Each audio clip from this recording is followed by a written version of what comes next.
அதிகாரி அங்கித் திவாரி 20 லட்சம் ரூபாய் லஞ்சம் பெற்ற அந்த வழக்கில் தற்பொழுது அவருக்கான ஜாமீன் மனு ஒத்திவைக்கப்பட்டிருக்கிறது. உயர் அதிகாரிகள் தொடர்பா என்று விசாரணை நடத்தப்பட்டுக் கொண்டிருக்கக்கூடிய நிலையில் அவர் ஜாமீன் மனு தாக்கல் செய்திருந்தார். அந்த விசாரணையின் போது உயர்நீதிமன்ற கிளையில் அரசு வழக்கறிஞர் இது சார்ந்த சில முக்கிய தகவல்களையும் பகிர்ந்திருக்கிறார். போலீஸ் காவலில் எடுத்து அங்கித் திவாரி விசாரிக்கப்பட்டு வருகிறார் என்று அரசு தரப்பு வழக்கறிஞர் நீதிமன்றத்தில் தெரிவித்திருக்கிறார். கூடுதல் தகவல்களை திண்டுக்கல் லஞ்ச ஒழிப்புத்துறை டிஎஸ்பியிடம் கேட்டு பெற வேண்டியிருக்கிறது என்றும் அரசு தரப்பு வழக்கறிஞர் தெரிவித்திருக்கிறார்.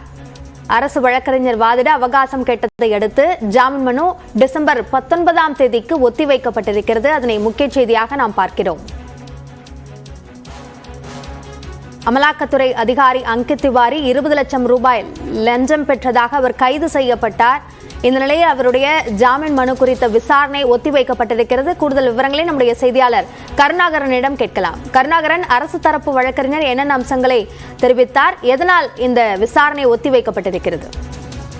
அது மதுரை மத்திய அரசின் அமலாக்கத்துறை மாநில மதுரையில் உள்ளது, கிளை உள்ளது. அவர் திண்டுக்கல் அரசு மருத்துவரிடம் 3 கோடி ரூபாய் லஞ்சம் கேட்டு 20 லட்சம் ரூபாய் லஞ்சம் வரும்போது டிசம்பர் 1 கையங்களுமாக பிடிக்கப்பட்டார்.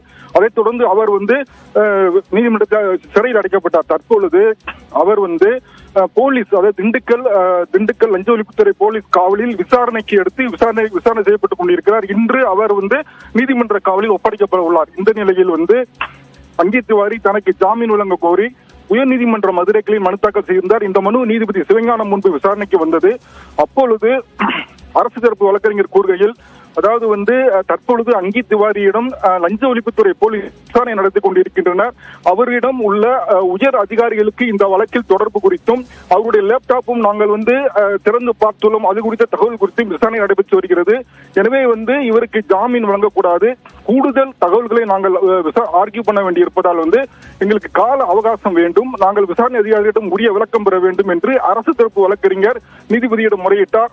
இதைத் தொடர்ந்து நீதிபதி வழக்கு விசாரணையை வருகிற 19ஆம் தேதிக்கு ஒத்திவைத்து உத்தரவிட்டார்.